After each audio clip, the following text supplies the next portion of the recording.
বিশ্বনবী বলছেন আর রিবা সাবউনা হুবা আইশারুহা আইয়ানকাহার রাজুল উম্মা আর রিবা সাবউনা হুবা আইশারুহা আইয়ানকাহার রাজুল উম্মা। বিশ্বনবী বলছেন কেউ যদি সুদের কারবার করে, সুদের 70টি শাখা আছে, সুদের 70টি শাখা আছে, এর মধ্যে সাধারণ হলো কেউ যদি সুদ খায়, কেউ যদি সুদ দেয়, সুদ নেয়, তাহলে কেউ যদি সুদ খায় গ্রহণ করে তাহলে সে তার মায়ের সঙ্গে জিনা ব্যভিচার করল। এবার কথাটার অর্থ আপনি বুঝতে পারলেন না, এবার আপনাকে একটু ভেঙে বলবো, তো আপনি বলবেন এরকম বলতে হয়। বিষ্ণু কি বোঝাতে চাইলেন? আপনার গ্রামের একটা ছেলে, শান্তপুরের গ্রামের একটা ছেলে বলছে আমি বিয়ে করব। বিয়ে করার জন্যে এবার সে একটা মেয়ে প্রয়োজন, মেয়ে খুঁজতে চলে গেছে। মেয়ে খুঁজতে খুঁজতে খুঁজতে বলছে আর মেয়ে আমার দরকার নাই, আমার পছন্দ হয় না, যে কাকে বিয়ে করবি? তো ছেলে বলছে আমি আর কাউকে বিয়ে করব না, আমার ঘরে মেয়ে আছে, আমার নিজের মাকে আমি বিয়ে করব, আর মেয়ে দেখার দরকার নাই। আচ্ছা বলেন তো, ওই ছেলেটা যদি বলে আমি মাকে বিয়ে করব, তাহলে কোনো মানুষকে এটা মেনে নেবে? মেনে নেবে না। ওকে গ্রাম থেকে তাড়াবে বা ওর উপরে নির্যাতন চালাবে যে এই নেককার জন্য কাজ তুই কেমন করে করতে পারিস বল? এটা গ্রামের কেউ মেনে নিতে পারবে না। সেই তেমনি ভাবে একটা মেয়ে যদি বলে আমি বিয়ে করতে চাই, আমার ছেলে দরকার আছে, আর ছেলে যখন দরকার আছে তো বলছে আমি ছেলে খুঁজতে যাব না, আমার দরকার নাই ছেলের, তো কি খুঁজতে হবে? তো আমার ছেলে যখনই দরকার আছে, আমার নিজের বাপটা আছে, আমি আমার বাপটাকে আমি বিয়ে করে নিব। আচ্ছা এটা শোনার পর যদি কোনো গ্রামের মানুষকে বসে থাকতে পারবে, এটা কেউ মেনে নিতে পারবে না।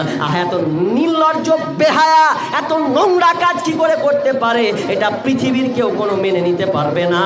সে আবার আল্লাহ রাসূল বলছেন কেউ যদি 1 টাকা সুদ খায়, কোন হাদিসে আছে 1 টাকা যদি কেউ সুদ খায়, তাহলে তার মায়ের সঙ্গে 36 বার জিনা করা সম পরিমাণ সে পাপ করল।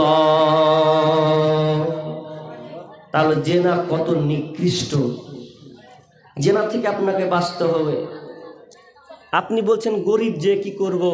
আপনার চাইতে সাহাবীরা সবচাইতে বেশি গরিব ছিল, তারাও সুদের কারবার করেছে। কিন্তু যখন আয়াত আল্লাহ নাজিল করে দিলেন যে আজ থেকে তোমাদের জন্য সুদকে হারাম করা হলো, সাহাবীরা সঙ্গে সঙ্গে ছেড়ে দিলেন যে আল্লাহ যখন নিষেধ করেছে তাহলে আমি আর এতে নাই, সে সঙ্গে সঙ্গে ছেড়ে দিল। কিন্তু আমরা কেমন ইমান পোকা লাগা মানুষ, আমরা ছাড়তে পারলাম না। তাহলে আপনি তার এই কাফের মুশরিক যে আয়াতটা পড়লাম, তো তাদের চাইতে আমরা কোয়ানা ভালো? 1 আনাও ভালো না।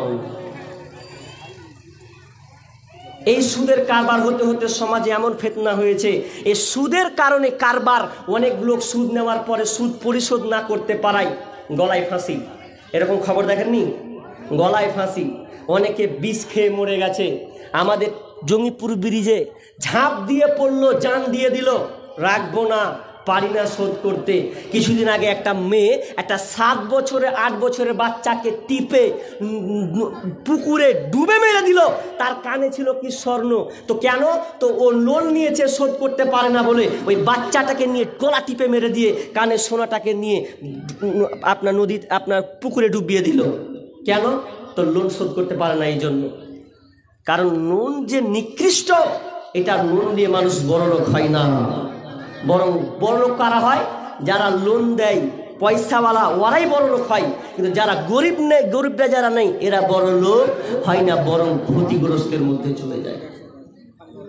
ছেলেরা লোন নিতে যায় তো ওকে বলে, এখন আজকাল এমন ফ্যাশন যুগ হয়েছে যে মেয়েরা লোন নিতে, ওটা ছেলেরা লাগবে না, মেয়েরা কি যেতে হবে? খাতা নিয়ে নিলে, বাম্পার করে বুবু সেজে নিলে, বাম্পার করে অন্য লয়া কাপড় দেখে চকন হয়ে যাবি, বলছে লোন দিতে যাব।